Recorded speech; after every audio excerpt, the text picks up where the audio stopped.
Covid മഹാമാരി കാരണമുണ്ടായ കടുത്ത സാമ്പത്തിക മാന്ദ്യത്തെ അതിജീവിച്ചുകൊണ്ട് കേരളത്തിൻ്റെ തനത് നികുതി വരുമാനം 2020-21 ശേഷം 2024-25 വരെ 76% ഉയർന്നിട്ടുണ്ട്. കേരളത്തിൻ്റെ ആകെ റവന്യൂ വരുമാനത്തിൽ തനത് റവന്യൂ വരുമാനത്തിൻ്റെ പങ്ക് 2023-24 ഓഡിറ്റ് ചെയ്ത കണക്ക് പ്രകാരം 72.84%. 2015-16 ഇത് 68.69% മാത്രമായിരുന്നു. അപ്പോൾ കേരളത്തിൻ്റെ റവന്യൂ പരിശ്രമത്തിൻ്റെ കാര്യക്ഷമതയാണ് ഈ കണക്ക് വെളിവാക്കുന്നത്. ജി എസ് ടി വകുപ്പിൽ ഫേസ്ലെസ് അഡ്ജുഡിക്കേഷൻ നടപ്പിൽ വരുത്തും. ഒരു നികുതിദായകൻ്റെ റിട്ടേൺ കമ്പ്യൂട്ടർ വഴി നികുതി ഉദ്യോഗസ്ഥർക്ക് നൽകുന്ന സമ്പ്രദായമാണിത്.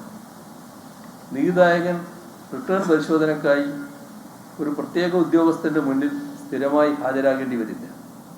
കാര്യക്ഷമവും അഴിമതിരഹിതവുമായ നികുതി ഭരണം ഉറപ്പാക്കാൻ ഇതുവഴി സാധ്യമാണ്. ജി എസ് ടി വകുപ്പിൻ്റെ പുനഃസംഘടന 2023 പൂർത്തീകരിച്ചു. ജി എസ് ടി ഇൻ്റലിജൻസിലും എൻഫോഴ്സ്മെൻറ്റിലും ജി എസ് ടി കൗൺസിലിൻ്റെ റാങ്കിംഗ് പ്രകാരം കേരളത്തിന് സംസ്ഥാനങ്ങൾക്കിടയിൽ 1ാം സ്ഥാനമാണ്. ജി എസ് ടി രജിസ്ട്രേഷൻ ഏറ്റവും വേഗത്തിൽ നൽകുന്ന സംസ്ഥാനവും കേരളമാണെന്ന് റാങ്ക് ചെയ്യപ്പെട്ടിട്ടുണ്ട്. അന്തർ സംസ്ഥാന ചരക്ക് സേവന വിനിമയത്തിൽ കേരളത്തിന് ലഭിക്കാനുള്ള നികുതി ഉറപ്പാക്കാൻ ആവശ്യമായ ഈ ഇൻവോയ്സിംഗ് സാർവത്രികമാക്കാൻ കേരളം ജി എസ് ടി കൗൺസിലിൽ കാര്യക്ഷമമായ ഇടപെടലുകൾ നടത്തിയിട്ടുണ്ട്. 2020-21 കോവിഡ് മഹാമാരിയുടെ ഫലമായി ഗുരുതരമായ സാമ്പത്തിക പ്രത്യാഘാതമാണ് ലോകത്താകമാനമുണ്ടായത്. അതിൻ്റെ പ്രതിഫലനം രാജ്യത്തും കേരളത്തിലും സ്വാഭാവികമായും ഉണ്ടായി. എന്നാൽ തനത് വരുമാനം വർദ്ധിപ്പിച്ചും ചെലവുകൾ ക്രമീകരിച്ചും കേരളത്തിൻ്റെ കടം ആഭ്യന്തര വരുമാനത്തിൻ്റെ അനുപാതത്തിൽ 4% കുറവ് 2021-22 മുതൽ വരുത്താനായി. 38% നിന്ന് 34%-ലേക്കുള്ള കുറവ്. അപ്പോൾ കടക്കണി പ്രചാരകർ ഇത് കണ്ടതായി ഭാവിക്കാതെ വ്യാജ പ്രചരണങ്ങൾ തുടരുകയാണ്. പ്രതിസന്ധികളെല്ലാം മറികടന്ന് കേരളം കുതിക്കുകയാണ്. നീതി ആയോഗിൻ്റെ ദേശീയ മൾട്ടി ഡയമെൻഷണൽ ദാരിദ്ര്യ സൂചികയിൽ കുറവ് ദാരിദ്ര്യമുള്ള സംസ്ഥാനം. നീതി ആയോഗ് തയ്യാറാക്കിയ സുസ്ഥിര വികസന സൂചികകൾ പ്രകാരം രാജ്യത്തെ 1ാമത്തെ സംസ്ഥാനം. 2021 പബ്ലിക് അഫയേഴ്സ് ഇൻഡെക്സിൽ 1ാം സ്ഥാനം. കേന്ദ്ര വിദ്യാഭ്യാസ മന്ത്രാലയത്തിൻ്റെ മികവിൻ്റെ സൂചികയിൽ 1ാം സ്ഥാനം. നീതി ആയോഗിൻ്റെ ആരോഗ്യ സൂചികയിൽ 1ാം സ്ഥാനം. ഏറ്റവും കൂടുതൽ സൗജന്യ ചികിത്സ നൽകിയ സംസ്ഥാനത്തിനുള്ള കേന്ദ്ര സർക്കാരിൻ്റെ ആരോഗ്യ മന്ദൻ പുരസ്കാരം ഇന്ത്യ ടുഡേ നടത്തിയ ഹാപ്പിനെസ് ഇൻഡെക്സ് സർവേയിൽ 1ാം സ്ഥാനം.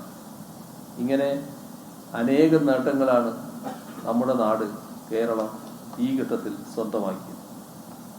രാജ്യത്തെ ആദ്യ സൂപ്പർ ഫാബ് ലാബ്, രാജ്യത്തെ ആദ്യ ഡിജിറ്റൽ സർവകലാശാല, രാജ്യത്തെ ആദ്യ ഗ്രഫീൻ സെന്റർ, രാജ്യത്തെ ആദ്യ ഡിജിറ്റൽ സയൻസ് പാർക്ക്, രാജ്യത്തെ ആദ്യ വാട്ടർ മെട്രോ, ഇതെല്ലാം നമ്മുടെ കേരളം കഴിഞ്ഞ 9 വർഷങ്ങൾക്കുള്ളിൽ കൈവരിച്ച നേട്ടങ്ങളാണ്.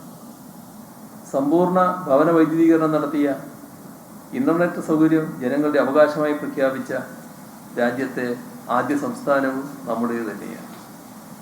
ഡിജിറ്റൽ വർക്ക് ഫോഴ്സ് മാനേജ്മെന്റ് സിസ്റ്റത്തിൽ ഡിജിറ്റൽ പ്ലാറ്റിനം ഐക്കൺ അവാർഡ്, മികച്ച കോവിഡ് വാക്സിനേഷൻ പ്രവർത്തനങ്ങൾക്ക് ഇന്ത്യ ടുഡേയുടെ ഹെൽത്ത് ഗിരി അവാർഡ്, ന്യൂയോർക്ക് ടൈംസിൻ്റെ 2023 പട്ടികയിൽ നിർബന്ധമായും കണ്ടിരിക്കേണ്ട 52 ടൂറിസം ഡെസ്റ്റിനേഷൻ കേരളം, മികച്ച വാർദ്ധക്യ പരിചരണത്തിന് 2021 വയോശ്രേഷ്ഠതാ സമ്മാനം, ഗ്ലോബൽ സ്റ്റാർട്ടപ്പ് ഇക്കോസിസ്റ്റം റിപ്പോർട്ട് പ്രകാരം അഫോർഡബിൾ ടാലന്റിൽ ഏഷ്യയിൽ 1ാം സ്ഥാനം, അഴിമതിരഹിത സേവന മികവിന് India smart policing survey 2021 Kerala പോലീസിന് അംഗീകാരം. ഇങ്ങനെ എണ്ണമറ്റ പുരസ്കാരങ്ങളാണ് നമ്മുടെ കേരളത്തെ തേടിയെത്തിയത്. സാമ്പത്തിക പുരോഗതിയും സാമൂഹ്യനീതിയും ഉറപ്പുവരുത്തി വികസിത രാജ്യങ്ങൾക്ക് സമാനമായ നിലയിലേക്ക് കേരളത്തെ ഉയർത്തുക എന്ന ലക്ഷ്യമാണ് സർക്കാർ ഏറ്റെടുത്തിട്ടുള്ളത്. സുസ്ഥിരവും സമത്വപൂർണവുമായ വിജ്ഞാന സമ്പദ് വ്യവസ്ഥയിലേക്ക് നാം മുന്നേറുകയാണ്. ആ നവകേരളം യാഥാർത്ഥ്യമാക്കാൻ കേരള ജനതയാകെ സർക്കാരിനൊപ്പമുണ്ട്. അടിയുറച്ച പിന്തുണയാണ് ജനങ്ങൾ ഓരോ ഘട്ടത്തിലും സർക്കാരിന് നൽകി വരുന്നത്. പ്രതിസന്ധികളിൽ കരുത്തായും ഉപദേശ നിർദ്ദേശങ്ങൾ പകർന്നും അവർ കൂടെയുണ്ട്. അത് നൽകുന്ന കരുത്താണ് ഈ നേട്ടങ്ങൾ യാഥാർത്ഥ്യമാക്കാൻ സർക്കാരിന് പ്രചോദനവും ഊർജവും പകർന്നത്. നാടിനെ വിഭജിക്കുന്ന ശക്തികളെ ഒറ്റക്കെട്ടായി ചെറുത്ത് നവകേരളത്തിനായി നമുക്ക് ഒരുമിച്ച് മുന്നേറാം. ഈ 4ാം വാർഷികാഘോഷങ്ങൾ അത്തരം കാര്യങ്ങൾക്ക് സഹായകമാകും എന്ന് പ്രതീക്ഷിക്കുന്നു. ഇതൊരു ചരിത്ര മുഹൂർത്തമാണ്. കേരളത്തിന് ആവശ്യമായതെന്തോ, കേരള ജനത ആഗ്രഹിക്കുന്നതെന്തോ അത് മികച്ച രീതിയിൽ തുടരാൻ എല്ലാവരും ഒറ്റക്കെട്ടായി നിൽക്കുന്ന മുഹൂർത്തം. ഈ കൂട്ടായ്മയും ഈ ആത്മസമർപ്പണവും ഈ മുന്നേറ്റവും കൂടുതൽ കരുത്തോടെ തുടരാം എന്നാണ് ഈ സന്ദർഭത്തിൽ ആവർത്തിച്ച് പറയാനുള്ളത്.